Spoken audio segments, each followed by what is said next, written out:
हरिः ओम्।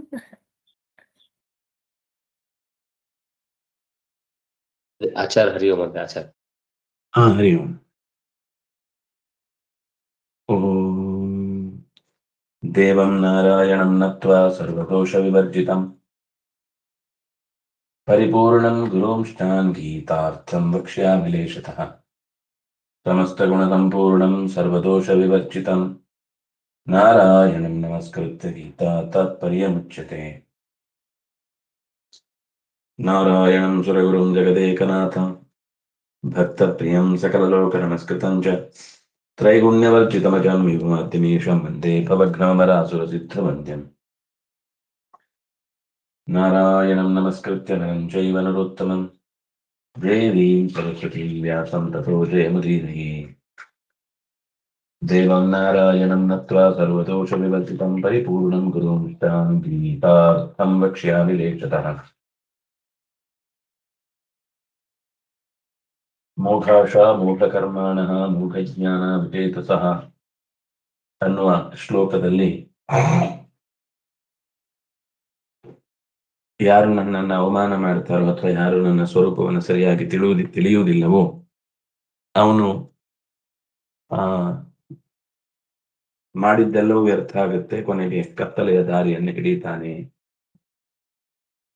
ಅನ್ನೋ ಮಾತನ್ನು ಒಂದು ಕಡೆ ಹೇಳಿ, ಮಹಾತ್ಮಾನಸ್ತು ಮಾಂ ಪಾರ್ಥ, ಆದ್ರೆ ತಿಳಿದವರು ನನ್ನ ಸ್ವರೂಪವನ್ನು ಸರಿಯಾಗಿ ದೈವಿ ಪ್ರಕೃತಿಯನ್ನ ಹೊಂದಿದವರಾದ್ರಿಂದ ನನ್ನನ್ನ ಭೂತಾದಿ, ನನ್ನನ್ನ ಅವ್ಯಯ ಅಂತ ತಿಳಿದು ಅನನ್ಯವಾಗಿ ಭಜಿಸುತ್ತಾರೆ, ನಿರಂತರವಾಗಿ ಹಾಡುತ್ತಾರೆ, ಪ್ರಯತ್ನಶೀಲರಾಗಿ ನನ್ನತ್ತ ಬರುವುದಕ್ಕಾಗಿ ದೃಢವಾದ ವ್ರತವನ್ನು ತೊಡುತ್ತಾರೆ, ಮಾನಸಿಕವಾಗಿ ದೈಹಿಕವಾಗಿ ವಾಚಿಕವಾಗಿ ಎಲ್ಲ ರೀತಿಯಿಂದಲೂ ಭಕ್ತಿಯಿಂದ ನಿತ್ಯವೂ ನನ್ನ ಸಂಬಂಧವನ್ನು ಹೊಂದಿ ಉಪಾಸನೆ ಮಾಡುತ್ತಾರೆ. ಅದರಲ್ಲಿ ಉಪಾಸನೆಯ ಎರಡು ಮುಖ ಪ್ರಧಾನವಾದದ್ದನ್ನ ಹೇಳಿದ್ರು. ಒಂದು ಜ್ಞಾನದ ದಾರಿಯಿಂದ ನನ್ನನ್ನು ಆರಾಧಿಸ್ತಾರೆ, ಇನ್ನೊಂದು ಕರ್ಮದ ದಾರಿಯಿಂದ ಆಧರಿಸ್ತಾರೆ. ಎರಡು ಬೇರೆ ಬೇರೆ ಅಲ್ಲ ಅಂತ, ಪ್ರತ್ಯೇಕ ದಾರಿ ಅಲ್ಲ, ಎರಡು ಮಿಕ್ಸ್ ಆಗಿ ಒಂದನ್ನ ಹೆಚ್ಚಿನದನ್ನಾಗಿಸಿಕೊಂಡು ಸಾಗುವಂಥದ್ದು ಅಂತ ಹೇಳಿದ್ರು. ಅದರಲ್ಲಿ ಭಗವಂತನ ಉಪಾಸನೆ ಮಾಡುವ ಮಂದಿ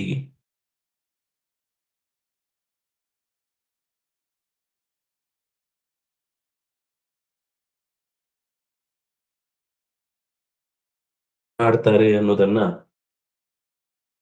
ಏಕತ್ವ, ಪೃಥಕ್ತ್ವ, ಬಹುಧಾ ಈ ಜಗತ್ತಿನ ಎಲ್ಲೆಡೆ ತುಂಬಿದ್ದಾರೆ.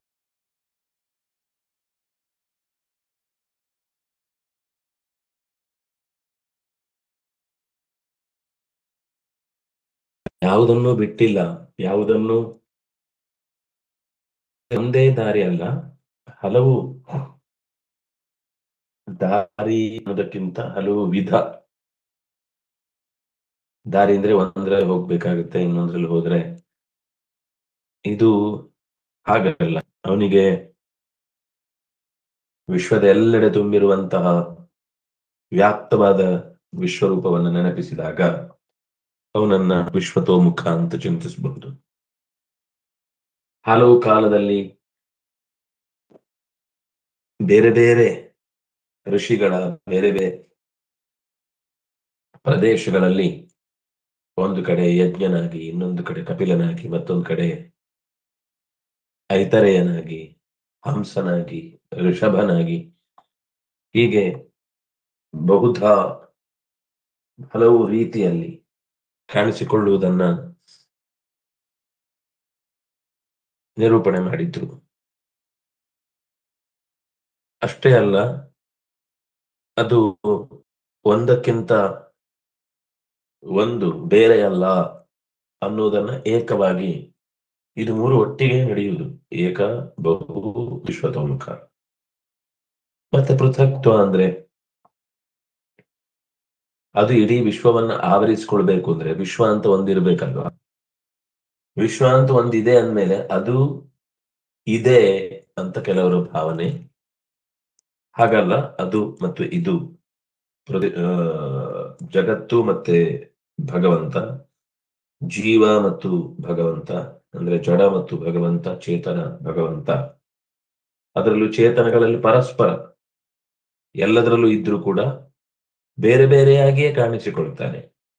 ಅಡ್ಜಸ್ಟ್ ಮಾಡಿದ್ರೆ ಆಯ್ತು ಅಂತ ಇಲ್ಲ, ಪ್ರತ್ಯೇಕ ಒಂದು ವಿಶೇಷವಾದ ಶಕ್ತಿಯ ಬಲದಿಂದ ಪ್ರತ್ಯೇಕವಾಗಿ ಪ್ರತಿಯೊಂದು ವಸ್ತುವಿನಲ್ಲೂ ಅಂತರ್ಯಾಮಿಯಾಗಿ ನೆಲೆಸಿ. ಹೇಗಾಗುತ್ತೆ ಅಂದ್ರೆ ಕೆಲವೊಂದ್ಸಲ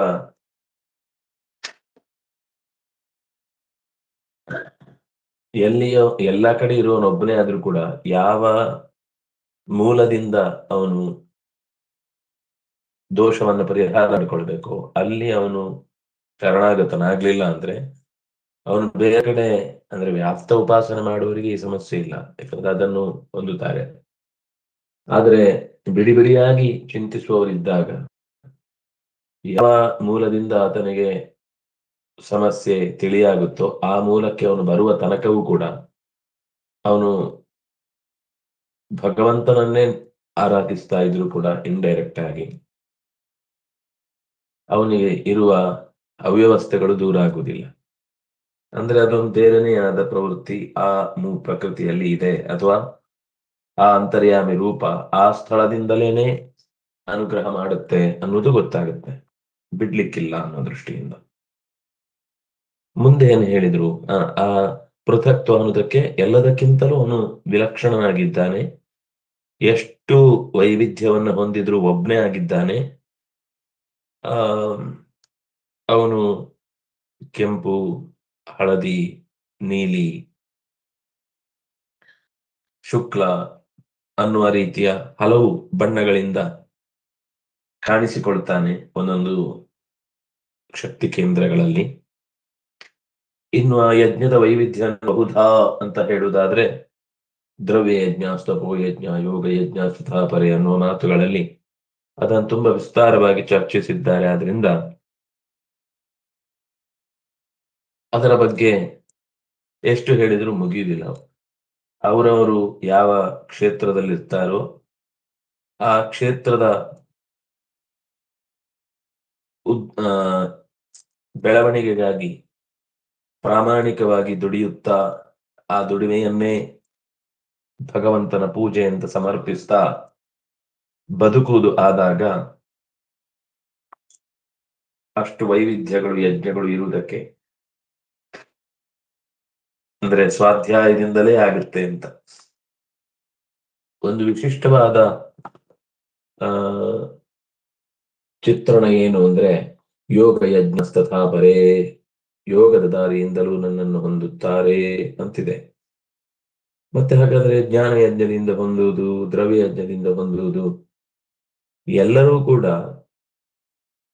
ಅವರು ಬ್ರಹ್ಮರಂಧ್ರದಿಂದಲೇನೆ ಪ್ರಾಣ ಹೋಗಿ ಮೋಕ್ಷಕ್ಕೆ ಹೋಗ್ತಾರೆ ಅಂತಿಲ್ಲ ಅಂತನೂ ಒಂದು ಸೂಕ್ಷ್ಮವಾದ ತಿಳಿವು. ಅಂದ್ರೆ ಧ್ಯಾನ, ಸಮಾಧಿ ಇದೆಲ್ಲ ತಾನಾಗಿ ಆಗುವುದು ಬೇರೆ. ಅವನು ಪ್ರಯತ್ನ ಪಟ್ಟು ತನ್ನ ಜೀವವನ್ನ ಆ ಶಕ್ತಿ ಕೇಂದ್ರಗಳಲ್ಲಿ ಇರಗೊಡಿಸಿ ಅಲ್ಲಿಂದ ಮುಂದುವರಿಯುವುದು ಬೇರೆ. ಅಂದ್ರೆ ಅದು ನಮಗೆ ಸಾಮಾನ್ಯ ಕಲ್ಪನೆ ಏನು ಅಂದ್ರೆ ಹಾಗೇನೇ ಮೋಕ್ಷಕ್ಕೆ ಹೋಗ್ಬೇಕು ಅಂತ ಇಲ್ಲ. ತಪಸ್ಸು ಮಾಡುವುದು ಅನ್ನೋದು ಅತ್ಯಂತ ಸಹಜವಾದ ಪ್ರಕ್ರಿಯೆ, ಅದನ್ನ ಋಷಿಗಳು ಮಾಡ್ತಾರೆ. ಆದ್ರೆ ಒಬ್ಬ ಒಳ್ಳೆಯ ದೈನಂದಿನ ಬದುಕನ್ನ ನಿಷ್ಠೆಯಿಂದ ನಡೆಸಿದ್ದಾನೆ, ಗಾರ್ಹಸ್ಥ್ಯ ಧರ್ಮವನ್ನ ಚೆನ್ನಾಗಿ ಪಾಲಿಸಿದ್ದಾನೆ ಅನ್ನೋದಾದ್ರೆ ಅದರಿಂದಲೇ ಅವನಿಗೆ ಬಿಡುಗಡೆ ಇದೆ. ಬ್ರಹ್ಮಚರ್ಯ ಪಾಲನೆ ಮಾಡಿ ಭೀಷ್ಮ ಎಲ್ಲ ಮೇಲಿನ ಉತ್ತಮ ಲೋಕಗಳನ್ನ ಗಳಿಸಿದ ಅನ್ನುವ ಮಾತು ಬರುತ್ತೆ. ಹಾಗಾಗಿ ಸನ್ಯಾಸವೇ ಮೋಕ್ಷಕ್ಕೆ ಕಾರಣ, ಸನ್ಯಾಸವೂ ಕಾರಣ ಆಗುತ್ತೆ ಹೊರತು ಸನ್ಯಾಸವೇ ಕಾರಣ ಆಗುವುದಿಲ್ಲ. ಯೋಗವೇ ಬ್ರಹ್ಮ ಸಂಪದ್ಯತೆ ತದಾ ಅಂತ ಬ್ರಹ್ಮನನ್ನು ಹೊಂದುವುದಕ್ಕೆ ಯೋಗದ ದಾರಿ ಇಲ್ಲ ಅಂದ್ರೆ ಬೇರೆ ದಾರಿ ಇಲ್ಲ, ಇದು ನಾಟ್ ಟ್ರೂ. ಹಾಗಾಗಿ ದೈವಮೇವ ಪರೇ ಯಜ್ಞಂ ಇತ್ಯಾದಿ ಬಹವೋ ಬಹುಧಾ. ದೇವರನ್ನ ಒಲಿಸಿಕೊಳ್ಳಿಕ್ಕೆ 100 ದಾರಿ, ಆದರೆ ಒಲಿಸಿಕೊಳ್ಳುವುದು ಒಬ್ಬನನ್ನೇ. ಅದರಲ್ಲಿ ಗುಣ ಅನುಸಂಧಾನದಲ್ಲಿ ಒಬ್ಬೊಬ್ರು ಒಂದೊಂದು ಗುಣಗಳಿಗೆ ಹೆಚ್ಚು ಅವನಲ್ಲಿ ವಿಭುತ್ವವನ್ನ ಅನುಸಂಧಾನ ಮಾಡಿ ಬೆಳೆಯಬಹುದು. ನಿಮಗೆ 7ನೇ ಸ್ಕಂಧದಲ್ಲಿ ಮುಂದೆ ತುಂಬಾ ಚಂದದ ಒಂದು ಪ್ರಸಂಗ ಬರುತ್ತೆ. ಎಲ್ಲರೂ ಸೇರಿ ನರಸಿಂಹನನ್ನ ಉಪಾಸನೆ ಮಾಡುತ್ತಾರೆ. ಎಲ್ಲರೂ ಸೇರಿ ನರಸಿಂಹನನ್ನು ಉಪಾಸನೆ ಮಾಡುವುದು ಅಂದ್ರೆ ಎಲ್ಲರೂ ಅವರನ್ನು ಸ್ತೋತ್ರ ಮಾಡುತ್ತಾರೆ. ಆದ್ರೆ ಆ ಸ್ತೋತ್ರದಲ್ಲಿ ವಿಷಯಗಳನ್ನ ಗಮನಿಸಿದ್ರೆ ಪ್ರತಿಯೊಬ್ರು ಕೂಡ ಅವನನ್ನ ಸರ್ವೋತ್ತಮ ಅಂತಾನೇ ತಿಳಿದಿರ್ತಾರೆ. ಆದ್ರೆ ಅವ್ರ ಶ್ಲೋಕ ನೋಡಿದಾಗ ಒಂದು ವಿಷಯ ಅರ್ಥ ಆಗುವುದು ಏನು ಅಂದ್ರೆ, ಅವ್ರು ಮಾಡುವ ಕೆಲಸದಲ್ಲಿ ದೇವರನ್ನ ತುಂಬಾ ಗಾಢವಾಗಿ ಕಾಣ್ತಾ ಇದ್ರು ಅಂತ ಗೊತ್ತಾಗುತ್ತೆ. ಅವರಿಗೆ ಆ ರೀತಿಯಾದ ಒಂದು ತುಂಬಾ ಸುಂದರವಾದ ಪ್ರಜ್ಞೆ ಇತ್ತು ಅಂತ ಗೊತ್ತಾಗುತ್ತೆ. ಪ್ರಜ್ಞೆ ಅನ್ನೋದು ಕೇವಲ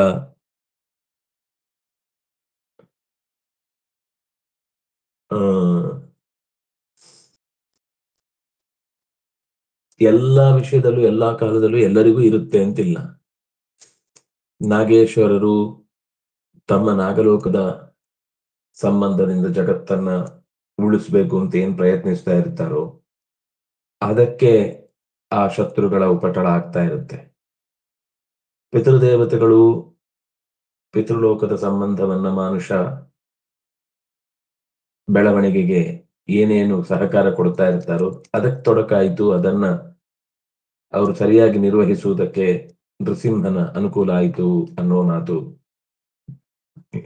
ಕಾಣುತ್ತೆ. ವಿಶ್ವದೇವತೆಗಳು, ಪಿಶಾಚಗಳು ಕೂಡ ಅದರಲ್ಲಿ ರಾಕ್ಷಸರು, ಕೆಲವರೆಲ್ಲ ಸಾತ್ವಿಕ ಮಂದಿ ತಾಪದಿಂದಾಗಿಯೋ ಅಥವಾ ಪ್ರಾರಬ್ಧದಿಂದಾಗಿಯೋ ಪಿಶಾಚ ಶರೀರ ಪಡೆದವರು ಸಾತ್ವಿಕರಿದ್ದಾಗ ಅವರು ಕೂಡ ತಮ್ಮ ಬಿಡುಗಡೆಗಾಗಿ ಪ್ರಾರ್ಥಿಸುವುದರ ಜೊತೆಗೆ ಬಿಡಿಸಿದಿ ಅನ್ನುವ ಕೃತಜ್ಞತೆಯನ್ನು ವ್ಯಕ್ತಪಡಿಸ್ತಾರೆ. ಅಂದ್ರೆ ಹೀಗೆ ನಮಗೆ ಪ್ರತಿಯೊಂದು ವಿಷಯದಲ್ಲೂ ಕೂಡ ಭಗವಂತನ ಪ್ರಜ್ಞೆ ಹೇಗಿರಬೇಕು ಅನ್ನೋದನ್ನ ಆ ನರಸಿಂಹಾವತಾರದ ಎಲ್ಲ ಬಗೆಯ ದೇವತೆಗಳ ಪ್ರಾರ್ಥನೆಯ ವೈವಿಧ್ಯದಲ್ಲಿ ಗುರುತಿಸ್ಲಿಕ್ಕೆ ಸುಲಭ ಆಗುತ್ತೆ. ಹಾಗಾಗಿ ಬಹುಧಾ ಅನ್ನುವ ಶಬ್ದವನ್ನ ಹಾಕಿ ಹಲವು ರೀತಿಯಲ್ಲಿ ದೇವರನ್ನು ಉಪಾಸನೆ ಮಾಡ್ತಾರೆ. ಆದ್ರೆ ಅದರ ಮೂಲ ಕಾನ್ಸೆಪ್ಟ್ ಒಂದೇ ಇರುತ್ತೆ. ಒಬ್ರು ದೇವರಿಗೆ 8 ಗುಣ, ಒಬ್ರಿಗೆ 14 ಗುಣ, ಒಬ್ರಿಗೆ 65 ಗುಣ. ಅವರ ಮಟ್ಟದಲ್ಲಿ 65 ಗುಣ ಚಿಂತಿಸ್ಲಿ, ಆದ್ರೆ ದೇವರಿಗೆ 65 ಗುಣ ಇದೆ ಅಂತ ಹೇಳಿ ಚಿಂತಿಸ್ಲಿಕ್ಕಿಲ್ಲ. ಅನಂತ ಗುಣ ಪರಿಪೂರ್ಣ ಅಂತಾನೆ ಚಿಂತಿಸುವುದು. ಆದ್ರೆ ಅವರವರ ಸಾಮರ್ಥ್ಯದಲ್ಲಿ ಅವರವರ ಕ್ಷೇತ್ರಕ್ಕೆ ಭಗವಂತನ ಕೊಡುಗೆಯನ್ನ ಗಮನಿಸಿ ಅವರು ಆ ಹಿನ್ನೆಲೆಯಲ್ಲಿ ದೇವರನ್ನ ಆರಾಧನೆ ಮಾಡುತ್ತಾರೆ ಅಂತಂದಾಗ ಅದು ಬಹುಧಾ. ಎಲ್ರಿಗೂ ಒಂದೇ ತರದ ತಟ್ಟೆಗಳನ್ನು ಒಂದೇ ರೀತಿ ಇಡಬಹುದು, ಆದ್ರೆ ಬಡಿಸೋದು ಆದ್ಮೇಲೆ ಹೊಟ್ಟೆಗೆ ಹೋಗುವಾಗ ಅವರ ನಿಜವಾದ ಸಾಮರ್ಥ್ಯ ಏನು, ಎಷ್ಟು ತಿನ್ನಬಲ್ಲರು ಅಂತ ಆಮೇಲೆ ಗೊತ್ತಾಗ್ತಾ ಹೋಗುತ್ತೆ, ತುಂಬಿಸ್ಲಿಕ್ಕೆ ಶುರು ಮಾಡಿದ್ಮೇಲೆ ಹೊಟ್ಟೆ ಚೀಲ. ಹೀಗಾಗಿ ತುಂಬಾ ಅದ್ಭುತವಾಗಿ ಆಚಾರ್ಯರು ಕೂಡ ಆ ವಿಷಯದ ವಿವರಣೆಯನ್ನ ನೀಡಿದ್ದಾರೆ. ಬಣ್ಣಗಳಲ್ಲಿ ವೈವಿಧ್ಯ ಇದೆ, ರೂಪಗಳಲ್ಲಿ ವೈವಿಧ್ಯ ಇದೆ, ಆಕೃತಿಗಳಲ್ಲಿ ವೈವಿಧ್ಯ ಇದೆ. ರೂಪ ಅಂದ್ರೆ ಬಣ್ಣ. ಯಾವುದು ಈಗ ಶಂಖಚಕ್ರ ಗದಾ ಪದ್ಮ ಅಂತ ಕೆಲವು, ಧನುಸ್ಸು ಖಡ್ಗ ಆಮೇಲೆ ಬಾಣ ಅಂತ, ಅಭಯ ಅಂತ ಕೆಲವು, ಅಂದ್ರೆ ಸರ್ವಪ್ರಹರಣಾಯುಧ ಅಂತನೂ ಚಿಂತಿಸುವಂತದ್ದಿದೆ. ಹೀಗೆ ಬಣ್ಣ, ಆಕೃತಿ, ಇದರಲ್ಲಿರುವ ವೈವಿಧ್ಯ, ಸ್ಥಳ ಮತ್ತು ಕಾಲ, ಸ್ಥಳ, ಬಣ್ಣ, ಆಯುಧಗಳು ಅಂದ್ರೆ ಒಟ್ಟು ಆಕೃತಿ ಸೇರಿ, ಆಕೃತಿ ರೂಪ. ಈ ವೈವಿಧ್ಯದಲ್ಲಿ ಬಹುಧಾ ಭಗವಂತನನ್ನ ಬೇರೆ ಬೇರೆಯಾಗಿ ಕಾಣುವ ವೈಶಿಷ್ಟ್ಯ ಸಜ್ಜನರ ಉಪಾಸನೆ ಮಾರ್ಗದಲ್ಲಿ ಕಾಣಿಸುವಂಥದ್ದು. ಅಹಂ ಕ್ರತುರಹಂ ಯಜ್ಞ ಸ್ವಧಾಹಮಹಮೌಷಧಂ ಮಂತ್ರೋಹಮಹಮೇವಾಜ್ಯಂ ಅಹಮಗ್ನಿರಹಂ ಹುತಂ.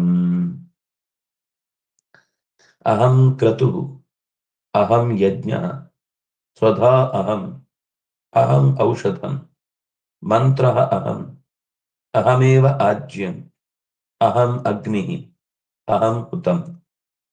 ಏನು ಲೋಕ ತುಂಬಿಸ್ಲಿಕ್ಕೆ ಎಲ್ಲಾ ಕಡೆ ಅಹಂ ಅಂತ ಸಿಕ್ಕಾಪಟ್ಟೆ ಅಹಂಕಾರ ದೇವರಿಗೆ ಅಂತ ಕೃಷ್ಣನ ಬಗ್ಗೆ ಕೆಲವರು ಈ ಶ್ಲೋಕದಿಂದ ಬೈಕೊಳ್ಳೋದಿದೆ.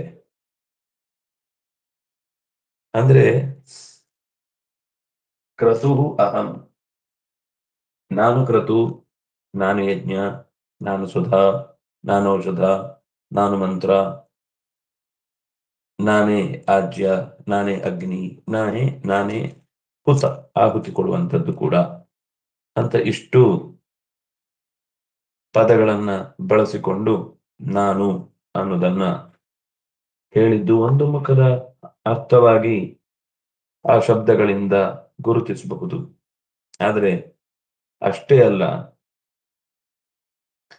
ಅಹಂ ಕ್ರತುಹು ಅನ್ನುವಲ್ಲಿ ಕ್ರತು ಶಬ್ದ ವಾಚ್ಯತ್ವ ಅನ್ನೋದು ಭಗವಂತನಿಗಿದೆ ಅನ್ನೋದರ ಜೊತೆಗೆ ಆ ಕ್ರತು ಅನ್ನೋದು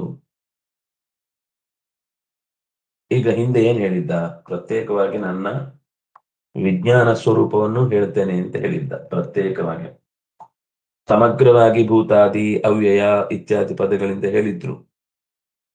ಆಮೇಲೆ ಸ್ವತಃ ಹಿರಣ್ಯಕಶಿಪು ಕೂಡ ತನ್ನ ತಾಯಿಗೆ ಬೋಧನೆ ಮಾಡುವಾಗ ದೇವರನ್ನ ಪರಿಚಯಿಸಿಕೊಡುವ ರೀತಿ ನೋಡಿದ್ರೆ ಆಶ್ಚರ್ಯ ಆಗತ್ತೆ.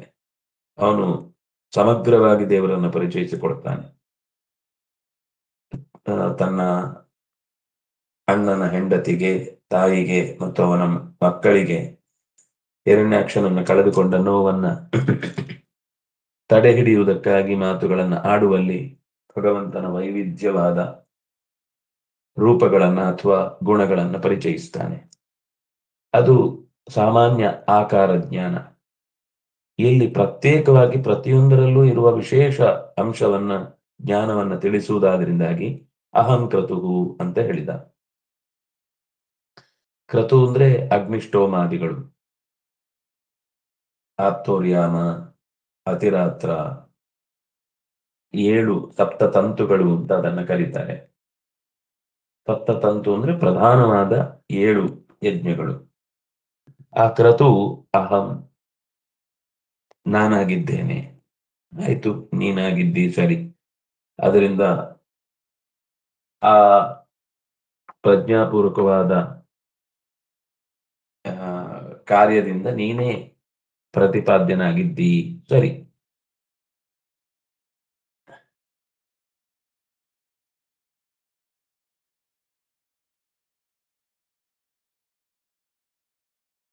ಮುಂದೆ ಮತ್ತೆ ಅಹಂ ಕ್ರತುಹು ಅಹಂ ಯಜ್ಞ ಸ್ವಧಾ ಅಹಂ ಅನ್ನುವಲ್ಲಿ ಪ್ರತಿಯೊಂದರಲ್ಲೂ ಅಹಂಕಾರ ಯಾಕೆ, ಅದು ಕೊನೆಗೆ ನೋಡೋಣ. ಮೊದಲ ಪದಗಳನ್ನೆಲ್ಲ ಒಂದ್ಸಲ ಮುಗಿಸ್ಬಿಡೋಣ.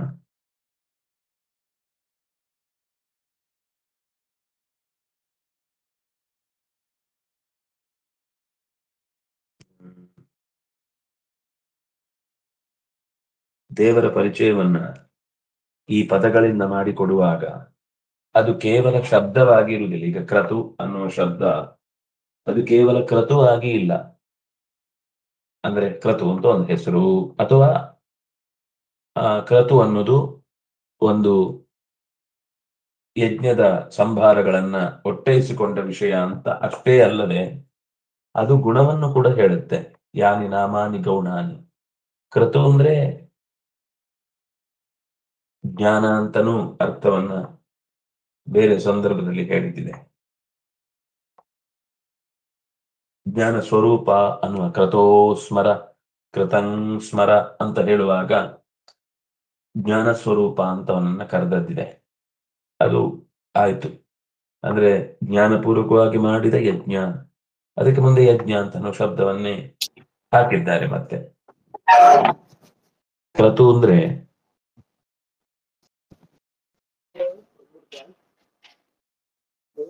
ಹೆಜ್ಜೆ ಇಡುತ್ತಾ ವ್ಯಾಪಿಸಿಕೊಳ್ಳುವಂತಹ ಭಗವಂತನ ರೂಪ. ಕಾರ್ತಿಕ್ ಅವರು ಮ್ಯೂಟ್ ಮಾಡ್ಬೋದಾ?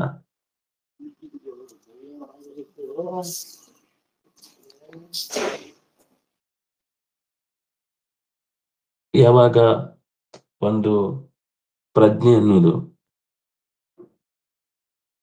ಜಾಗೃತವಾಗಿರುತ್ತೋ ಆವಾಗ ಪ್ರತಿ ಕಾರ್ಯವೂ ಕೂಡ ಯಜ್ಞವಾಗುತ್ತೆ. ಇದು ನೀವು ಕಾಮನ್ ಆಗಿ ಮನಸ್ಸಲ್ಲಿ ಇಟ್ಕೊಂಡು ಮುಂದಿನ ಸಂಗತಿಗಳನ್ನ ತಲೆಗೆ ತಂದುಕೊಂಡ್ರೆ ಸರಿ.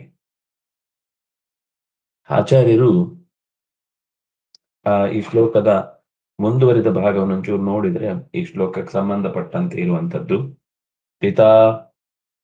ಪಿತಾಹಂ ಅಸ್ಯ ಜಗತಃ ಮಾತಾ ಧಾತಾ ಪಿತಾಮಹ ವೇದ್ಯಂ ಪವಿತ್ರಂ ಓಂಕಾರ ಋಕ್ ಸಾಮ ಯಜುಃ ಏವಚ. ನಾನೇ ಇಲ್ಲಿ ಬಹುಶಃ ಒಂದು ಕಡೆ ಅಹಂ ಅಂತ ಹೇಳಿದ್ದೇನೆ, ಆಮೇಲೆ ಗೊತ್ತಾಯ್ತು ಎಲ್ಲವನ್ನು ಸೇರಿಸಿ ಪಿತಾ ಜಗತಃ ಮಾತಾ ಜಗತಃ ಪಿತಾ ಜಗತಃ ಧಾತಾ ಜಗತಃ ಪಿತಾಮಹ ಜಗತಃ ವೈದ್ಯಂ ಜಗತಃ ಪವಿತ್ರಂ ಜಗತಃ ಓಂಕಾರ ಜಗತಃ ಋಕ್ ಜಗತಃ ಸಾಮ ಜಗತಃ ಯಜುಃ ಏವಚ, ನಾನೇ ಆಗಿದ್ದೇನೆ. ಮತ್ತು ಈ ವಿಷಯದಲ್ಲಿ ಬೇರೆಯವರಿಗೂ ಕೂಡ ಹೀಗೆ ಯಾರಾದ್ರೂ ಇದ್ದಾರೆ ಅಂದ್ರೆ ಇಲ್ಲ, ಇದು ದುರ್ಬಲ ಅಂತ ದುರ್ಲಭ. ಇಂಥ ವ್ಯಕ್ತಿಯ ಪರಿಚಯ ಸಿಗುವುದು ದೌರ್ಲಭ್ಯೇ ಚ ಉಚ್ಯತೆ ಅಂತ ಧಾತು, ಅಂದ್ರೆ ಒಂದು ಅಭಿಧಾನ. ಸರಿ, ಶ್ಲೋಕದ ಮಾಮೂಲು ಸಾಲು ನಮಗೆ ಅರ್ಥ ಆಯ್ತು. ಆದರೆ ಏನೇನು ವಿಶೇಷತೆಗಳನ್ನ ಹೇಳ್ತಾ ಇದೆ ಅನ್ನೋದನ್ನ ಆಚಾರ್ಯರು ನಿರೂಪಣೆ ಮಾಡ್ತಾ ಹಿಂದಿನ ಒಂದು ಪದ್ಯದ ಅಂಶವನ್ನ ಮುಗಿಸಿ ಮುಂದೆ ಹೋಗೋಣ. ಏಕಮೂರ್ತಿಶ್ಚತುರ್ಮೂರ್ತಿರಥವಾ ಪಂಚಮೂರ್ತಿಕ ದ್ವಾದಶಾದಿ ಪ್ರಭೇದೋ ವಾ ಪೂಜ್ಯತೆ ಸಜ್ಜನೈರ್ಹರಿ. ದೇವರನ್ನ ಚತುರ್ಮೂರ್ತಿ ಚತುರ್ಬಾಹುಶ್ಚತುರ್ವ್ಯೂಹಶ್ಚತುರ್ಗತಿ ಅಂತ ಸಪ್ತವಿಧಮನ್ನಮುಪಾಸ್ತೆ. ಸಪ್ತಾನ್ನ ವಿದ್ಯೆಯನ್ನ ಹೇಳುವಾಗ 7, ಪಂಚವಿಧವಾದ ಸಾಮೋಪಾಸನೆಯನ್ನು ಹೇಳುವಾಗ 5, ಚತುರ್ವ್ಯೂಹಗಳನ್ನ ಹೇಳುವಾಗ 4, ತ್ರಿಮೂರ್ತಿ ಅಂತ ಹೇಳುವಾಗ 3, ದ್ವಿವಿಧ ಈಗ ಆತ್ಮಾಂತರಾತ್ಮೇತಿ ಹರಿ ಏಕ ಏವ ದ್ವಿಧಾ ಸ್ಥಿತಃ, ಅಂತರ್ಯಾಮಿಯಾಗಿ ಸೂಕ್ಷ್ಮವಾಗಿರುವ ರೂಪ, ಮಹತೋ ಮಹೀಯನಾಗಿ ಜಗತ್ತಿನ ಆದ್ಯಂತ ವ್ಯಾಪಿಸಿಕೊಂಡಂತಹ ಮಹದ್ರೂಪ, ಅಣುರೂಪ ಮಹದ್ರೂಪ, ಸಮಸ್ತ ಗುಣರೂಪ ನಿರ್ಗುಣ ರೂಪ, ಕೃಷ ರೂಪ,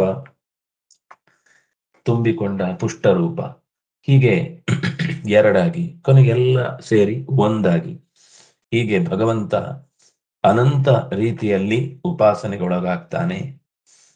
ಏಕಮೂರ್ತಿ ಚತುರ್ಮೂರ್ತಿ ಅಥವಾ ಪಂಚಮೂರ್ತಿಕಃ ದ್ವಾದಶಾದಿ ಪ್ರಭೇದೋ. ದ್ವಾದಶ ಅಂದ್ರೆ ಕೇಶವ ನಾರಾಯಣ ಮಾಧವ ಗೋವಿಂದ ವಿಷ್ಣು ಮಧುಸೂದನ ತ್ರಿವಿಕ್ರಮ ವಾಮನ ಶ್ರೀಧರ ಶ್ರೀಕೇಶ ಪದ್ಮನಾಭ ದಾಮೋದರ, ಅಥವಾ ಸಂಕರ್ಷಣ ಪ್ರದ್ಯುಮ್ನ ನಿರುದ್ಧ ಪುರುಷೋತ್ತಮ ದೋಕ್ಷ ನರಸಿಂಹ ಅಚ್ಯುತ ಜನಾರ್ದನ ಉಪೇಂದ್ರ ಹರಿ ಶ್ರೀಕೃಷ್ಣ, ಅಥವಾ ಮತ್ಸ್ಯ ಕೂರ್ಮ ವರಾಹ ನೃಸಿಂಹ ವಾಮನ ಪರಶುರಾಮ ರಾಮ ಕೃಷ್ಣ ಬುದ್ಧ ಕಲ್ಕಿ ಅನಂತ ವಿಶ್ವರೂಪ ಅಂತ ಇದು 12.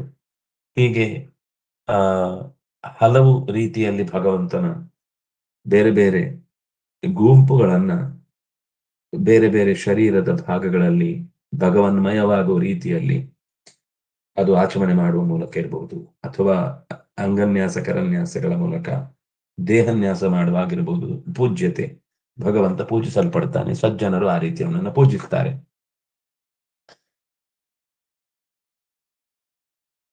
ಮುಂದಿನ ಅರ್ಚತ್ವಾತ್ ಋಕ್ ಋಕ್ ಸಾಮೇಜುರೇವಚ ಅನ್ನುವ ಮಾತು ಬಂದದ್ರಿಂದ ಆ ವಿವರವನ್ನ ಹೇಳ್ತಾ ಇದ್ದಾರೆ.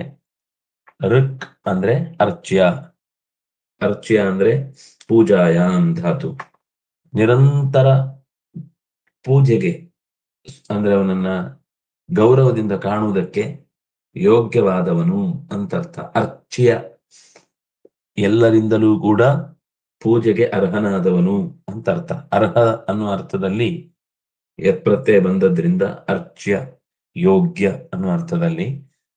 ಯೋಗ್ಯನಾದಾಗ, ಅರ್ಚನೆಗೆ ಆದಾಗ ಅರ್ಚ್ಯತ್ವಾತ್. ಯೋಗ್ಯನಾಗುವುದು ಯಾವಾಗ ಅಂತ ಮತ್ತೆ ಬಿಡಿಸ್ಬೇಕಾಗಿಲ್ಲ. ಅವನು ಸಮಗ್ರ ಜಗತ್ತಿನ ಆಗು ಹೋಗುಗಳನ್ನು ನೋಡುವವನು, ಅದರ ಒಳಹೊಕ್ಕು ಅವುಗಳಲ್ಲಿಯೇ ನಿಂತು ಅವುಗಳನ್ನ ಪ್ರೇರೇಪಿಸಿ ಆಯಾ ಕಾಲದ ಅವುಗಳ ಕರ್ಮವನ್ನ ಕಾಲಕಾಲಕ್ಕೆ ನಡೆಸಿಕೊಡುವವನು. ಹೀಗೆ ಹಲವು ರೀತಿಯಲ್ಲಿ ಅವನ ಕಾರ್ಯಭಾರ ಲೋಕಕ್ಕಾಗಿ ನಿರಂತರ ಇದೆ. ಅದರಿಂದಾಗಿ ಅವನ ಅರ್ಚ್ಯ. ಇನ್ನು ಸಮತ್ವಾತ್ ನಿಜರೂಪೇಶು ಸಾಮ ಸಹ. ತನ್ನ, ನಿಜ ಅಂದ್ರೆ ಸಂಸ್ಕೃತದಲ್ಲಿ ತನ್ನ ಅಂತರ್ಥ. ತನ್ನ ವರಾಹ, ನೃಸಿಂಹ, ಕೆಲವರಿಗೆ ಮತ್ಸ್ಯ, ಅದೇನ್ ಮೀನು ವಾಸನೆ ಅಂತ ಮತ್ಸ್ಯದ ಬಗ್ಗೆ ಒಂದು. ಏನ್ ಮಾಡುತ್ತೆ ನಿಮ್ಮ ಮತ್ಸ್ಯ ರೂಪದಿಂದ ಭಗವಂತ? ಏನ್ ಮಾಡ್ಲಿಕ್ಕಾಗತ್ತೆ? ಅದಕ್ಕೆ ಕೈ ಇಲ್ಲ, ಬಾಯಿ ಇಲ್ಲ, ರಾಕ್ಷಸರನ್ನೆಲ್ಲ ಸಂಹಾರ ಮಾಡುತ್ತೆ ಅಂತ ನೀವು ಸುಮ್ನೆ ಅಡಗುಲಜ್ಜಿ ಕತೆ ಹೇಳ್ಬೇಕಷ್ಟೇ ಅಂತ ಅನ್ಸೋದಿದೆ. ಅಥವಾ ಇನ್ನೂ ಅನೇಕ ರೂಪಗಳೆಲ್ಲ ಒಂದಕ್ಕೆ ಅಂತ ಒಂದು ಪ್ರಬಲ ಅನ್ನೋದನ್ನ ಕೆಲವರು ಪ್ರತಿಪಾದನೆ ಮಾಡ್ತಾ ಹೋಗ್ತಾರೆ. ಆದರೆ ಸಮತ್ವಾತ್ ನಿಜ ರೂಪೇಶು, ತನ್ನ ಎಲ್ಲ ಅವತಾರಗಳಲ್ಲಿ, ಮೂಲ ರೂಪಗಳಲ್ಲಿ, ಇಂದ್ರಿಯಗಳಲ್ಲಿ ಅಂದ್ರೆ ಅಂಗಗಳಲ್ಲಿ, ಅಂಗಿಯಲ್ಲಿ, ಅಂತರ್ಯಾಮಿ ರೂಪದಲ್ಲಿ, ಪ್ರತ್ಯೇಕವಾದ ಪದಾರ್ಥಗಳಲ್ಲಿ, ನೆಲೆಸಿದ ರೂಪಗಳಲ್ಲಿ, ಎಲ್ಲದರಲ್ಲೂ ಏಕತೆ ಇದೆ, ವ್ಯತ್ಯಾಸ ಇಲ್ಲ. ಸಮಾನವಾದ ಶಕ್ತಿ ಸಾಮರ್ಥ್ಯಗಳು ಶಕ್ತಿ ಗುಣಗಳು ತುಂಬಿರುತ್ತೆ. ಅದರಿಂದಾಗಿ ದೇವರನ್ನ ಸಾಮ ಅಂತ ಕರೀತಾರೆ. ಎಷ್ಟು ಚಂದದ ಶಬ್ದ. ದೇವರನ್ನ ಸಾಮ ಅಂತ ಕರೆಯುವುದೇನು ಅಂದ್ರೆ ಎಲ್ಲಾ ಕಡೆಯೂ ಸಮ. ಯಾಜ್ಯತ್ವಾತ್ ಸ ಯಜುರ್ಯಜ್ಞ. ಯಾಜ್ಯತ್ವಾತ್, ಎಲ್ಲ ಯಜ್ಞದಿಂದಲೂ ಅಥವಾ ಎಲ್ಲ ಯಾಗಗಳಿಂದಲೂ ಪ್ರತಿಪಾದ್ಯನಾದ್ರಿಂದಾಗಿ ಯಜ್ಞದಸ್ತಿ ತತ್ಸರ್ವಂ ಜಾನಾತೀತಿ ಯಜ್ಞ. ಯಜ್ಞ ಅಂದ್ರೆ ಏನು ಅಂತ ಆಚಾರ್ಯರು ಕೂಡ ನಿರೂಪಣೆ ಮಾಡಿದ್ದಿದೆ ಮುಂದೆ ಭಾಷ್ಯದಲ್ಲಿ. ಪ್ರಸಂಗವಶಾತ್ ಒಮ್ಮೆ ಓದಿಬಿಡೋಣ. ಯಜ್ಞೋ ದೇವತಾ ಮುದ್ದಿಶ್ಯ ದ್ರವ್ಯ ಪರಿತ್ಯಾಗ, ಅಷ್ಟೇ. ಯಜ್ಞ ಅಂದ್ರೆ ಯಾವುದೋ ದೇವತೆಯನ್ನು ಉದ್ದೇಶಿಸಿ ನಮ್ಮ ಕೈಯಲ್ಲಿರುವಂತಹ ಪದಾರ್ಥವನ್ನ ಅಗ್ನಿಯ ರೂಪದಲ್ಲಿ, ಅಥವಾ ವ್ಯಕ್ತಿಗೆ ಹೊಟ್ಟೆಗೆ ಹಾಕುವ ರೂಪದಲ್ಲಿ, ಅಥವಾ ಅವನಿಗೆ ಕೈಗೆ ಕೊಟ್ಟು ಅವನ ಕಣ್ಣಿನಲ್ಲಿ ತೃಪ್ತಿಯನ್ನು ಕಾಣುವ ಬಗೆಯಲ್ಲಿ ಹಲವು ರೀತಿಯಲ್ಲಿ ಯಜ್ಞ ತುಂಬಿಕೊಂಡಿದೆ. ದಾನಂ ಧರ್ಮಶ್ಚ ಯಜ್ಞಶ್ಚ. ಒಂದು ಪ್ರವೃತ್ತಿ ಪೂರ್ತಿ ಆಗಬೇಕು ಅಂದ್ರೆ ಅದರಲ್ಲಿ ಸಂಗತೀಕರಣ, ಎಲ್ಲರನ್ನು ಸೇರಿಸಿಕೊಳ್ಳುವುದಿರಬೇಕು. ಈಗ ಉತ್ಸವ ಅಂತ ಬಂದಾಗ ಎಲ್ಲಾ ವರ್ಗದವರ ಸಂಪರ್ಕ ಅದಕ್ಕಿದೆ. ನಮ್ಗೆ ಆಶ್ಚರ್ಯ ಆಗ್ಬೇಕು, ಇಷ್ಟು ಒಂದು ರೀತಿಯ ವೈವಿಧ್ಯವನ್ನ ಹೊಂದಿಯೂ ಪೂಜಾ ಕೈಂಕರ್ಯಗಳಲ್ಲಿ ಒಂದು ಸಾಮರಸ್ಯ ಇದೆ. ಆ ವಾದ್ಯ ನುಡಿಸೋರು ಅವರೇ ಬರಬೇಕು, ಒಂದು ಮನೆತನ ಅಂತಿರುತ್ತೆ, ವ್ಯವಸ್ಥಾಪಕ ವರ್ಗ ಅಂತಿರುತ್ತೆ. ನಾನ್ಯಾರೋ ಬಂದು ಮಾಡ್ತೇನೆ ಅಂದ್ರೆ ಇಲ್ಲ, ಅದು ಅವರ ಅಧಿಕಾರ. ಅದರಲ್ಲಿ ಅವ್ರು ಯಾರು ಬೇಕಾದ್ರೂ ಆಗ್ಬೋದು, ಇಂಥವ್ರು ಪ್ರತಿಯೊಬ್ರು ಆಗ್ಬೇಕು ಅಂತಿಲ್ಲ. ಅವರಲ್ಲಿ ಆಸಕ್ತರು ಯಾರೋ ಅದರಲ್ಲಿ ಒಬ್ರು ಕಲ್ತಿರ್ತಾರೆ, ಹಿಂದೆ 5-6-10 ಮಕ್ಕಳು, ಅದರಲ್ಲಿ ಯಾರೋ ಒಬ್ಬ ಅದನ್ನು ಮುಂದುವರಿಸ್ತಾರೆ. ಉಳಿದವರಿಗೆಲ್ಲ ಅವರ ಜೀವನ ಬೇರೆ ಇರುತ್ತೆ. ಆದ್ರೆ ಯಾರೋ ಒಬ್ಬ ಅದಕ್ಕೆ ಸಂಬಂಧಪಟ್ಟವನು ಇದ್ದೇ ಇರ್ತಾನೆ ಆ ಮನೆತನದಲ್ಲಿ. ಅದು ನಡೀತಾ ಬರ್ತಾ ಇರುತ್ತೆ. ದೇವಸ್ಥಾನದ ಒಳ ಶುಚಿಯ ಚಟುವಟಿಕೆಯನ್ನ ಒಬ್ರಿಗೆ ಕೊಟ್ಟಿರ್ತಾರೆ. ಉತ್ಸವದಲ್ಲಿ ಒಮ್ಮೆ ಭಾಗವಹಿಸಿದ್ರೆ ಗೊತ್ತಾಗುತ್ತೆ, ರಥ ಕಟ್ಲಿಕ್ಕೆನೇ ಒಬ್ರು ಇರ್ತಾರೆ. ನೀವು ಪ್ರಸಂಗ ಬಂತು ಅಂತ ಹೇಳ್ತೇನೆ, ಕಾಂತಾರದಲ್ಲಿ ಬ್ರಹ್ಮಕಲಶೋತ್ಸವ ಆಗುವಾಗ ಅದು ಯಾರಿಗೆ ಕಾಡಿನ ಮರಗಳ ಬಗ್ಗೆ ಸರಿಯಾಗಿ ಗೊತ್ತಿರುತ್ತೆ ಅವರೇ ರಥ ಕಟ್ಟಬೇಕು ಅಂತ. ಅಂದ್ರೆ ಲೋಹಗಳು, ಅಂದ್ರೆ ಮರದ ತುಂಡುಗಳು ಬಿಸಿಲಿಗೆ ಸ್ವಲ್ಪ ಹೊತ್ತಿದ್ದಾಗದು ಸೀಳಿ ಬಿಟ್ರೆ, ಅಥವಾ ಅದು ಕಟ್ಟಿದ್ದೇ ಮೆದುವಾಗಿ ಬಿಟ್ರೆ ಉತ್ಸವದಲ್ಲಿ ಒಂದು ಅಪಶಕುನ ಉಂಟಾದ ಹಾಗಾಗುತ್ತೆ.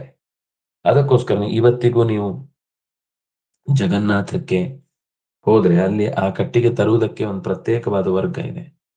ಅವರೇ ಅದನ್ನ ತರಬೇಕು, ಅವರೇ ಕಡಿಬೇಕು, ಅವರೇ ಅದಕ್ಕೆ ಆಕೃತಿ ಕೊಡಬೇಕು ಅಂತದ್ದೇ ಒಂದು ವಿಶಿಷ್ಟವಾದ ಪರಂಪರೆ. ಇನ್ನೂ ಹಲವಿದೆ.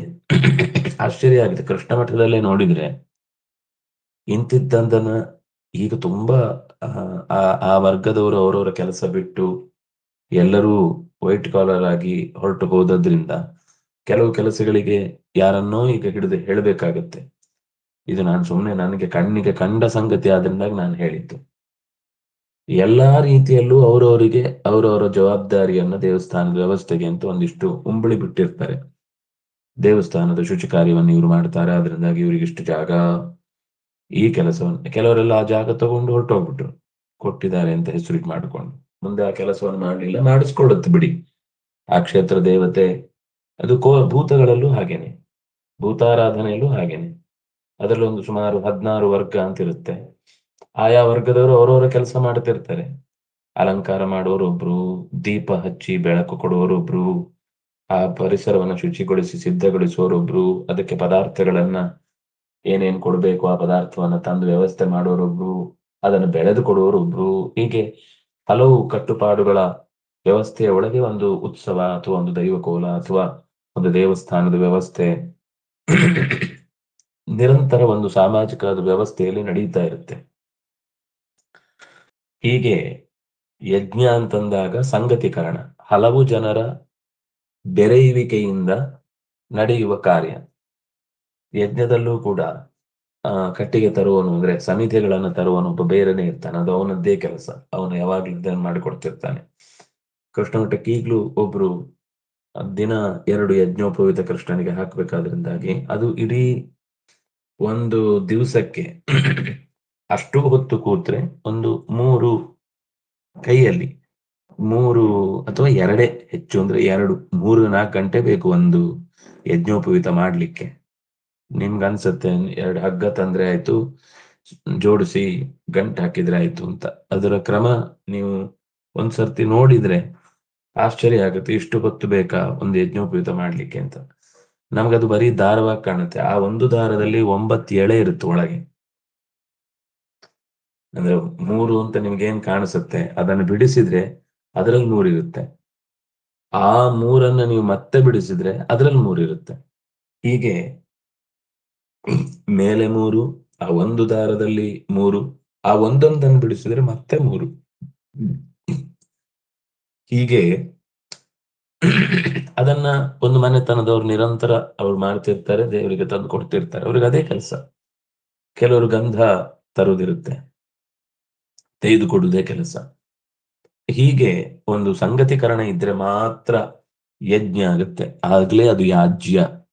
ಯಾಜ್ಯ ಅಂದ್ರೆ ಯಾರೆಲ್ಲ ಆ ಕಾರ್ಯದಲ್ಲಿ ಅರ್ಹರು ಅವರೆಲ್ಲರಿಂದಲೂ ಕೂಡ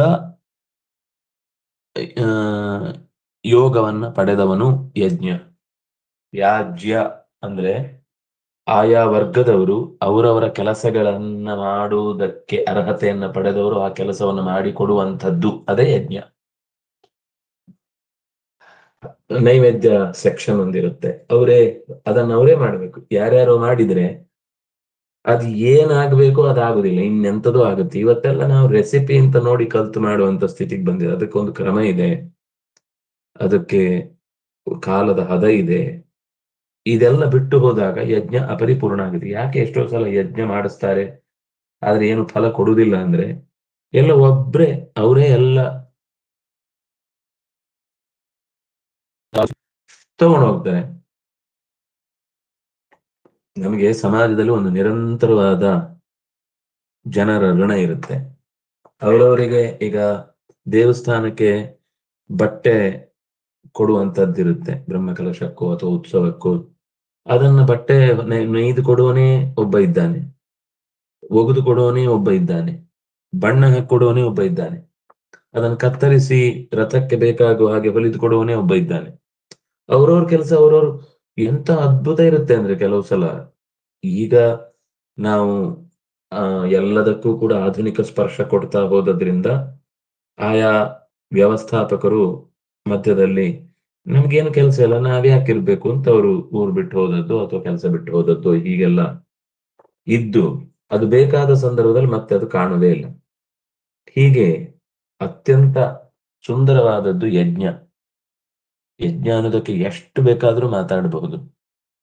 ಇನ್ನು ಆದ್ರಿಂದಾಗಿ ದೇವರನ್ನ ಯಾಜ್ಯತ್ವಾತ್ ಯಜುಹು ಯಜ್ಞ ಸಾರ್ವಜ್ಞಾತ್ ಪುರುಷೋತ್ತಮ. ಯಜ್ಞ ಅನ್ನೋದು ಯಜು ಅಂದ್ರೆ ಎಲ್ಲರನ್ನ ಜೋಡಿಸ್ತಾ ಹೋಗ್ತಾ ಇರುವುದು. ಯಜ್ಞ ಅಂದ್ರೆ ದೇವರನ್ನ ಇನ್ನೊಂದು ಅರ್ಥದಲ್ಲಿ ಗುರುತಿಸುವಂತದ್ದು. ಯದ್ಯದಸ್ತಿ ತತ್ಸರ್ವಂ ಜಾನಾತಿ, ಅದೇ ಸರ್ವಜ್ಞ ಅಂತ ಹೇಳಿದ್ದು. ಯತ್ ಅಸ್ತಿ, ನಮ್ಗೆ ಯಾವ್ದು ಎತ್ತೋ, ಎತ್ತು ಅಂದ್ರೆ ಯಾವುದೋ ಒಂದು ಅಂತ ನಾವೇನ್ ಹೇಳ್ತೀವೋ ಅದು ಅವನು ತಿಳಿದಿದ್ದಾನೆ. ಏನೇ ನೀವು ತೋರಿಸಿ ಅದೇನು ಗೊತ್ತು, ಇದೇನು ಗೊತ್ತು, ಮತ್ತೊಂದೇನು ಗೊತ್ತು. ಯದ್ಯತ್, ಏನೇನು ನಮಗೆ ಏನು ಅಂತ ಕ್ವಶನ್ ಮಾರ್ಕ್ ಆಗಿ ಉಳಿದಿದೆಯೋ ಅದೆಲ್ಲವನ್ನೂ ಯಾರು ತಿಳಿದಿದ್ದಾನೋ ಅವನು ಯಜ್ಞ. ಇನ್ನೊಂದು ಅರ್ಥದಲ್ಲಿ ಹೇಳಿದ್ದು ಉದ್ದೇಶ್ಯ ದೇವಾನ್ ದ್ರವ್ಯಾಣಾಂ ತ್ಯಾಗೋ ಯಜ್ಞ ಇತೀರಿತಃ. ದೇವತೆಗಳನ್ನ ಉದ್ದೇಶಿಸಿ ದ್ರವ್ಯಗಳನ್ನ ಸಮರ್ಪಣೆ ಮಾಡುವುದು, ತ್ಯಾಗ ಮಾಡುವುದು, ಅವರಿಗೆ ಅಂತ ಅದನ್ನು ಒಪ್ಪಿಸಿ ಅದು ಪೂರ್ತಿ ಭಸ್ಮವಾಗುವ ರೀತಿಯಲ್ಲಿ ಆಹುತಿ ಕೊಡುವುದು, ಅದು ಯಜ್ಞ. ಇದು ಲೋಕದ ಮುಖದಲ್ಲಿ. ಭಗವಂತನಲ್ಲೂ ಹಾಗೆ. ಭಗವಂತನನ್ನು ಉದ್ದೇಶಿಸಿ ನಮ್ಮ ಪ್ರತಿಯೊಂದು ಮಾನಸಿಕ, ದೈಹಿಕ, ವಾಚಿಕ ಚಟುವಟಿಕೆಗಳನ್ನ ಇದು ಅವನೇ ಮಾಡಿಸಿದ್ದು ಅಂತ ಅವನಿಗೇ ಒಪ್ಪಿಸುವುದು ಅಂತಾದಾಗ ಅದು ಯಜ್ಞ ಅಂತ ಆಗುತ್ತೆ. ಯಾಕೆ ಅವನಿಗೆ ಒಪ್ಪಿಸ್ಬೇಕು? ಪುರುಷೋತ್ತಮ, ಅವನಿಗಿಂತ ಮಿಗಿಲಾದ ಮತ್ತೊಬ್ಬ ಇಲ್ಲ. ನಮ್ಮ ಪುರದಲ್ಲಿ ಇದ್ದು ನಮ್ಮ ಎಲ್ಲವನ್ನು ಚೆನ್ನಾಗಿ ತಿಳಿದವನಾದ್ರಿಂದಾಗ ಅವನಿಗೆ ಪುರುಷ ಅಂತ ಹೆಸರು. ಅಂತಹ ಪುರುಷರು, ಕೆಲವೊಮ್ಮೆ ದೇವತೆಗಳು ಕೂಡ ನಮ್ಮ ದೇಹದಲ್ಲಿ ನೆಲೆಸಿ ನಮ್ಮ ದೇಹಕ್ಕೆ ಬೇಕಿರುವ ಅಗತ್ಯವನ್ನು ಭಗವಂತನ ಅನುಜ್ಞೆಯಿಂದ ತಮ್ಮ ಸೇವೆ ಅನ್ನುವ ಹಾಗೆ ನಿರಂತರ ಮಾಡ್ತಾ ಇರ್ತಾರೆ. ಹಾಗೆ ಅವರೆಲ್ಲರನ್ನೂ ಸೇರಿಸುವ ಒಂದು ಶರೀರ ಕೆಲಸ ಮಾಡುತ್ತಾ ಇರುತ್ತೆ. ಅಂಥವರು ಪುರುಷರು ಅನೇಕ ಜನ ಇದ್ದಾರೆ, ಪುರದಲ್ಲಿದ್ದು ಸೇರಿಕೊಂಡು ನಮಗಾಗಿ ಭಗವಂತನ ಸೇವೆ ಅನ್ನುವ ದೃಷ್ಟಿಯಿಂದ ಕೆಲಸ ಮಾಡುತ್ತಾ ಇರುವವರು. ಅದು ಆಶ್ಚರ್ಯ. ಯಾವ ಪ್ರತಿಫಲಾಪೇಕ್ಷೆ ಇಲ್ಲದೆ ಒಂದು ಕ್ರಿಯೆ ಮಾಡ್ತಾರೆ ಅಂತ ಅನ್ನೋದನ್ನ ಇವತ್ತಿನ ಲೋಕ ಒಪ್ಪಲ್ಲ, ವಿದೇಶಿಯರಿಗಂತೂ ಅದು ಕಲ್ಪನೆಗೂ ಬರಲ್ಲ. ಚಾರಿಟಿ ಅನ್ನೋ ಹೆಸರಿನಿಂದ ಏನೋ ಮಾಡಿ ತೃಪ್ತಿ ಆಗತ್ತೆ ಅಂತ ಅನ್ನೋ ಹೆಸರಿನಲ್ಲಿ ಮಾಡ್ತಾರೆ. ಆದ್ರೆ ಅದರ ಹಿಂದೆ ಇರುವ ಸರಿಯಾದ ಉದ್ದೇಶ ಏನು ಅಂತ ಗೊತ್ತಿಲ್ಲದೆ ಹೋದದ್ರಿಂದ ಅದರ ಮಹಾ ಫಲ ಏನಿದೆ ಅದು ದಕ್ಕುವುದು ಸಾಧ್ಯ ಆಗುವುದಿಲ್ಲ. ಆದ್ರೆ ಏನೇ ಕೆಲಸ ಮಾಡಿದ್ರು ಅದರ ಹಿಂದೆ ಒಂದು ಮಹಾ ಕಾರಣ ಇದ್ದು ಮಾಡುವುದು ಅನ್ನುವುದು ಗೊತ್ತಾದಾಗ ಅದು ಪೂರ್ಣವಾಗುತ್ತೆ.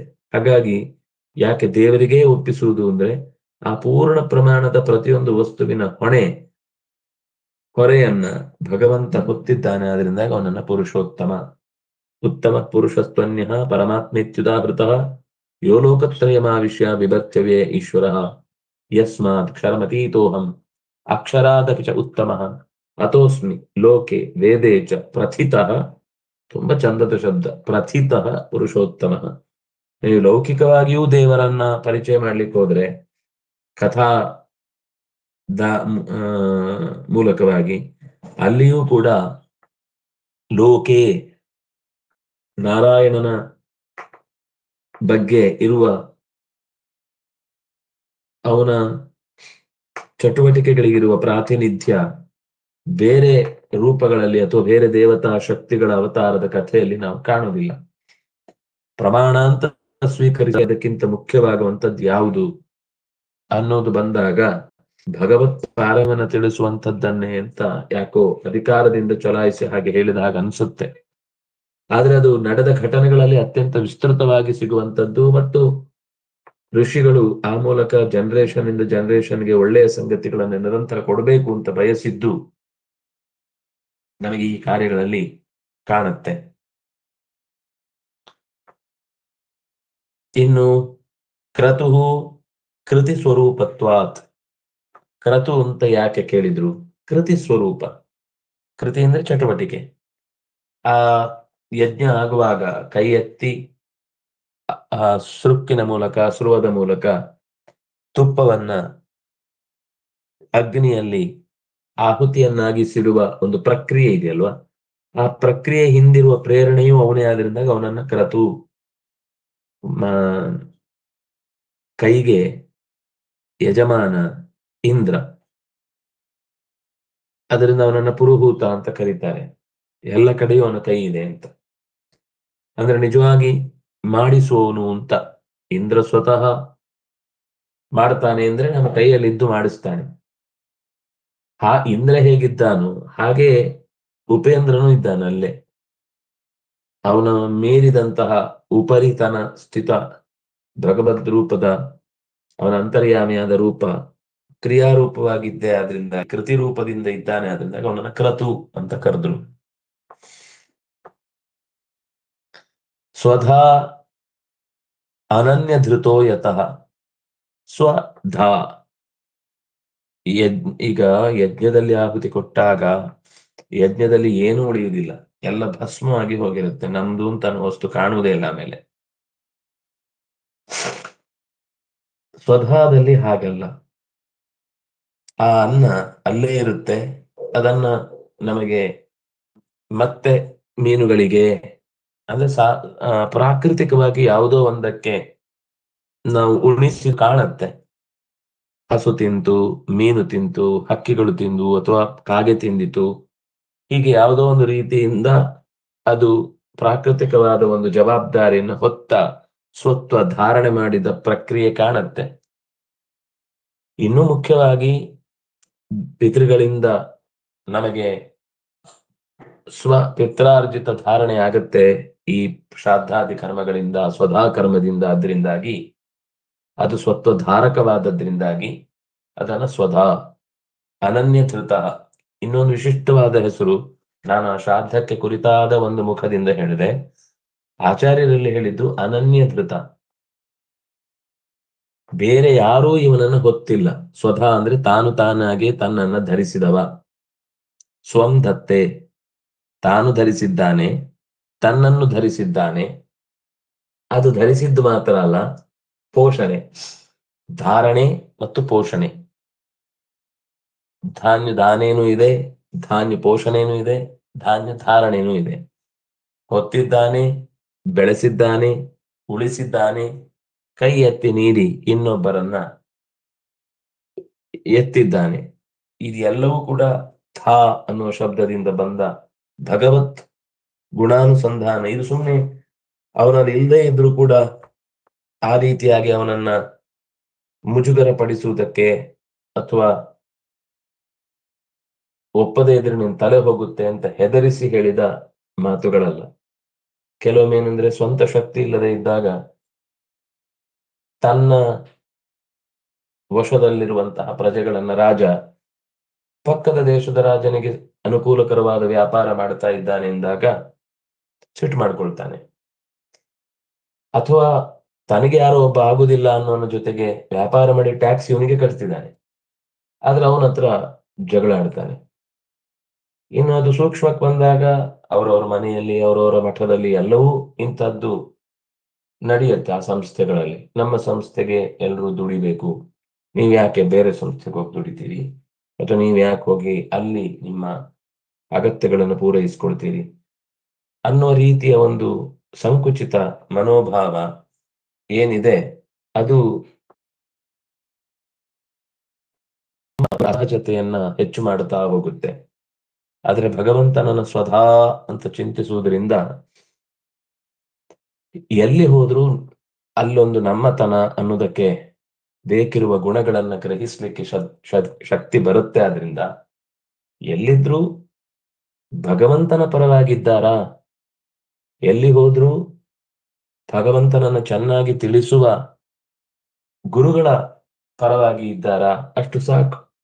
ಇದರಿಗಿಂತ ಆಚೆ ದೇವರನ್ನೇ ವಿರೋಧಿಸುವವರ ಅಥವಾ ಸಜ್ಜನಿಕೆಯನ್ನೇ ಅಸಹ್ಯ ಪಡುವವರ, ಪ್ರಾಕೃತಿಕ ನೆಲೆಯನ್ನೇ ವಶಕ್ಕೆ ತಂದುಕೊಳ್ಬೇಕು ಅನ್ನುವ ಸ್ವಾರ್ಥಿಗಳ ಪರವಾಗಿ ಯೋಚನೆ ಮಾಡುತ್ತಾ ಇದ್ದಾರೆ ಎಂದಾಗ ಸ್ವಲ್ಪ ನಾವು ಭಯ ಪಡಬೇಕು. ಅದು ಬಿಟ್ಟು ವಿಸ್ತೃತವಾದ ಮನಸ್ಸಿನಲ್ಲಿ, ಯಾಕೆಂದ್ರೆ ವಸುಧೈವ ಕುಟುಂಬಕಂ ಅನ್ನುವ ಹಿನ್ನೆಲೆಯಲ್ಲಿ ಈ ದೇಶ ಉದಾರ ಚರಿತ್ರೆಯನ್ನ ಹೊಂದಿದೆ ಮತ್ತು ಉದಾರ ಚರಿತರನ್ನು ಕಂಡಿದೆ. ಅನನ್ಯ ಧೃತ, ಬೇರೆಯವರಿಂದ ನಾವು ಧಾರಣೆಗೊಳಗಾಗುವವರಲ್ಲ, ಭಗವಂತನಿಂದಲೇ ಧಾರಣೆಗೊಳಗಾಗಬೇಕಾದವರು. ಹಾಗೆ ಧಾರಣೆ ಮಾಡುವವನು ಬೇರೆಯವರಿಂದ ನಮ್ಮನ್ನ ನಾಶಗೊಡ್ಲಿಕ್ಕೆ ಬಿಡದವನು, ತಾನೇ ಹೊತ್ತು ನಿಂತವನು ಅಂತ ಸ್ವತಃ ಶಬ್ದದ ಅರ್ಥ. ಮಾನಾತ್ ತ್ರಾತಿ ಇತಿ ಮಂತ್ರ, ತಿಳುವಳಿಕೆಯಿಂದ ಕೂಡಿಕೊಂಡು ಏನಾಗ್ತಾ ಇದೆ ಅಂತ ಧಾರಣೆ ಮಾಡಿಸುವಂತಹ ಶಕ್ತಿ. ನಮಗೆ ಎಷ್ಟೋ ಸರ್ತಿ ಏನಾಗ್ತಾ ಇದೆ ಅನ್ನೋದೇ ಗೊತ್ತಿರುವುದಿಲ್ಲ. ಆದ್ರೆ ಮಾನಾತ್ ತ್ರಾಯತೆ, ಜ್ಞಾನದ ದಾರಿಯಿಂದಲೇ ನಮ್ಮನ್ನ ರಕ್ಷಿಸುತ್ತೆ. ಅಜ್ಞಾನ ಒಂದಿದ್ದದ್ರಿಂದ ನಮ್ಮ ಉಪಾಸನೆಯಲ್ಲಾಗುವ ತಪ್ಪನ್ನ ಪರಿಹರಿಸಿಕೊಳ್ಳಿಕ್ಕೆ ಅದು ಶಕ್ತಿ ಕೊಡುತ್ತೆ. ಮಾನಾತ್ ತ್ರಾಯತೆ, ಅದರಿಂದ ಆಗೋದು ಮಂತ್ರ. ಮಂತ್ರಕ್ಕೆ ಎಷ್ಟು ಶಕ್ತಿ ಇದೆ ಅನ್ನೋದನ್ನು ನಾವು ಯಾವತ್ತೂ ಊಹಿಸ್ಲೂ ಇಲ್ಲ, ನಾವು ಅದನ್ನು ತಿಳ್ಕೊಳ್ಳುವ ಪ್ರಯತ್ನವನ್ನು ಮಾಡಲ್ಲ. ಇಷ್ಟು ಮಂತ್ರೋಹಮಹಮೇವಾಜ್ಯಂ ಅನ್ನುವ ಅಂಶದ ಭಾಗವನ್ನು ನಾವು ನೋಡಿದ್ವಿ. ಮತ್ತೆ ಮುಂದಿನ ಶ್ಲೋಕದ ಸಂಗತಿಯನ್ನ ನಾಳೆ ಮುಂದುವರಿಸೋಣ ಅಂತ ಹೇಳ್ತಾ, ಕಾಯೇನ ವಾಚ ಮನಸ ಇಂದ್ರಿಯರ್ವ ಬುದ್ಧ್ಯಾತ್ಮನ ವಾನುಸುತ ಸ್ವಭಾವ ಕರೋಮಿ ಯದ್ಯತ್ ಸಕಲಂ ಪರಸ್ಮೈ ನಾರಾಯಣಾಯೇತಿ ಸಮರ್ಪಯಾಮಿ. ತಪಸ್ವಿನೋ ದಾನಪರಾ ಯಶಸ್ವಿನೋ ಮನಸ್ವಿನೋ ಮಂತ್ರವಿದಸ್ಸು ಮಂಗಲಾಃ ಕ್ಷೇಮಂ ನ ವಿಂದಂತಿ ವಿನಾ ಯದರ್ಪಣಂ ತಸ್ಮೈ ಸುಭದ್ರ ಶ್ರವಸೇ ನಮೋ ನಮಃ. ಶ್ರೀಕೃಷ್ಣಾರ್ಪಣಮಸ್ತು.